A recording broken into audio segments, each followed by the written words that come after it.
Hello friends. आज हम बात करने वाले हैं एक बहुत ही इम्पॉर्टेंट टॉपिक के बारे में। और ये टॉपिक रिलेटेड है आर्ट एंड कल्चर से। आप सभी लोगों ने महात्मा बुद्ध की कई सारी मूर्तियाँ देखी होंगी और इन मूर्तियों को आपने कई सारी मुद्राओं में देखा होगा। मुद्रा का अर्थ मतलब ये है कि जैसे आपने देखा होगा कि कोई मूर्ति महात्मा बुद्ध की ऐसी है जिसमें उन्होंने अपने दोनों हाथों को अपनी गोद में रखा है। कई मुद्राएं ऐसी भी हैं, कई जगह ऐसी मूर्तियां देखने को मिलती हैं जिसमें महात्मा बुद्ध ने अपना एक हाथ ऊपर कर रखा है, तो उसको हम अलग अलग मुद्राओं के रूप में जानते हैं। तो उन मूर्तियों को देखकर आपके मन में ये प्रश्न जरूर उठा होगा कि आखिर इसका क्या अर्थ है। तो आज की ये जो वीडियो है इसमें हम महात्मा बुद्ध की 10 विभिन्न मुद्राओं, उनके हस्त संकेत और उनके अर्थ को जानेंगे। लेकिन इसके पहले हमें ये समझना पड़ेगा कि आखिर ये है क्या, भारतीय मूर्तिकला का क्या स्वरूप है और ये किसका प्रतिनिधित्व करती है। तो भारतीय मूर्तिकला देवत्व का प्रतीकात्मक प्रतिनिधित्व करती है। इसका मतलब ये होता है कि सनातन धर्म में जो देवी देवता हैं उनको मूर्ति के रूप में पूजा जाता है। उसी तरीके से बौद्ध धर्म में भी है, जिसका मूल और अंत धार्मिक और आध्यात्मिक मान्यताओं के माध्यम से व्यक्त किया जाता है।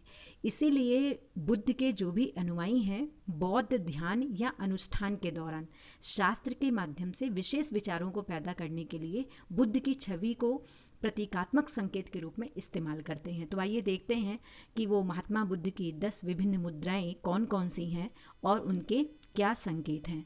तो सबसे पहली मुद्रा है जिसका नाम है धर्म चक्र मुद्रा। आप इस इमेज में देख पा रहे होंगे, इस मुद्रा का नाम है धर्म चक्र मुद्रा। इसमें आप देख रहे हैं कि इनके दोनों जो हाथ हैं वो इनके हृदय के पास हैं और इन हाथों की जो आकृति है वो कुछ इस तरीके से है। तो इसको नाम दिया जाता है धर्म चक्र मुद्रा। इस मुद्रा का सर्वप्रथम प्रदर्शन ज्ञान प्राप्ति के बाद सारनाथ में बुद्ध ने अपने पहले धर्मोपदेश में दिया था। महात्मा बुद्ध को जब ज्ञान की प्राप्ति हो गई तो उन्होंने अपना सबसे पहला ज्ञान सारनाथ में दिया था। और जो ये सारनाथ है इसी को ऋषि पत्तनम के नाम से जाना जाता है। तो इस मुद्रा में दोनों हाथों को सीने के सामने रखा जाता है और बाएं हाथ का हिस्सा अंदर की ओर जबकि दाएं हाथ का हिस्सा बाहर की ओर रखा जाता है। तो इसका मतलब ये हुआ कि जो सारनाथ में महात्मा बुद्ध की मूर्ति हम लोगों ने देखी है वो मूर्ति धर्म चक्र मुद्रा से संबंधित है। और इसका मतलब ये है कि महात्मा बुद्ध को ज्ञान की प्राप्ति हो चुकी है। इसके बाद आइए देखते हैं दूसरी मुद्रा जिसका नाम है ध्यान मुद्रा। इस ध्यान मुद्रा में आपने देखा होगा कि महात्मा बुद्ध बैठे हुए हैं और इनके दोनों हाथ इनकी गोद में हैं और इनकी आंखें जो हैं वो बंद हैं। ऐसी मुद्रा को समाधि या योग मुद्रा या ध्यान मुद्रा कहा जाता है। और ये अवस्था बुद्ध, शाक्य मुनि, ध्यानी बुद्ध, अमिताभ और चिकित्सक बुद्ध की विशेषता की ओर इशारा करती है। यानी इस मुद्रा को देखकर ऐसा लगता है कि इसमें महात्मा बुद्ध कोई गहन ध्यान कर रहे हों। और ये मुद्रा जो बताती है ये बुद्ध शाक्य मुनि को बताती है, क्योंकि जो शाक्य मुनि हैं वो महात्मा बुद्ध थे। ध्यानी बुद्ध, अमिताभ और चिकित्सक बुद्ध, इन सब की विशेषता ये मुद्रा बताती है।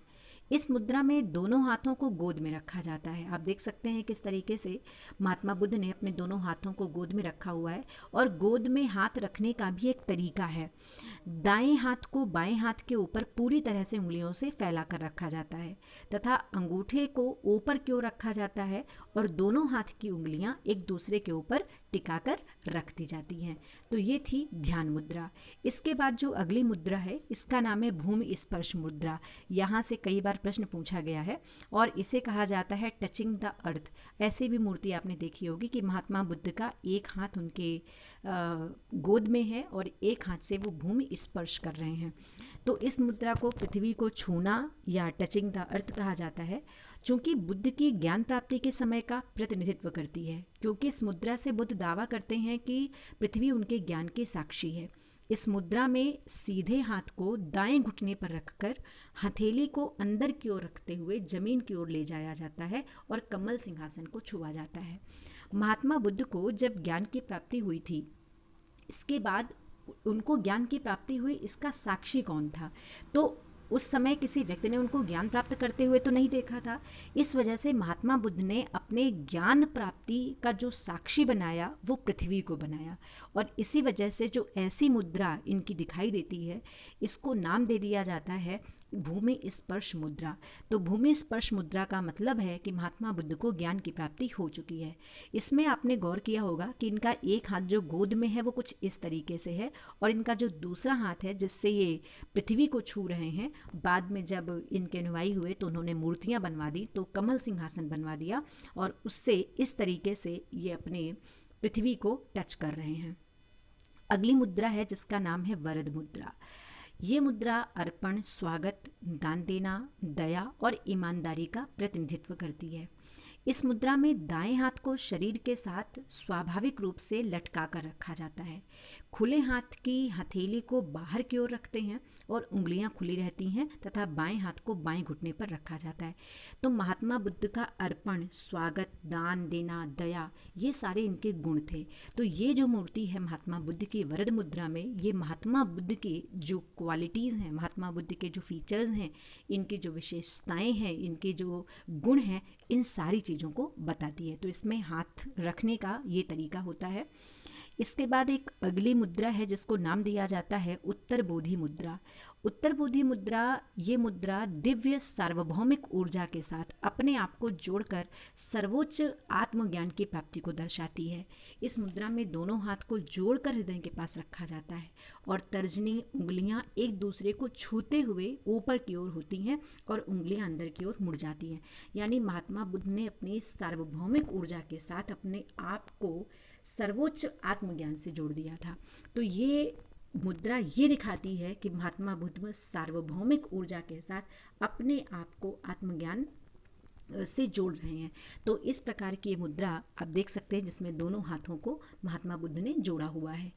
इसके बाद अगली एक मुद्रा है जिसका नाम है कर्ण मुद्रा, जिसमें आप देख सकते हैं कि इन्होंने अपने हाथ को किस तरीके से रखा हुआ है। ये मुद्रा बुराई से बचाने की ओर इशारा करती है।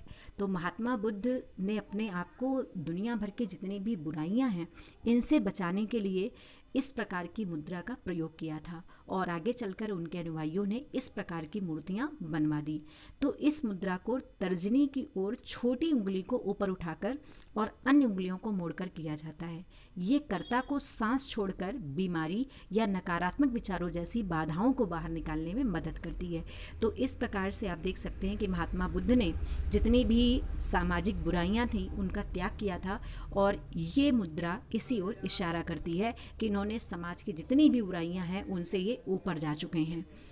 इसके बाद अगली एक मुद्रा है जिसका नाम है अभय। अभय का मतलब होता है जिसे कोई भय ना हो।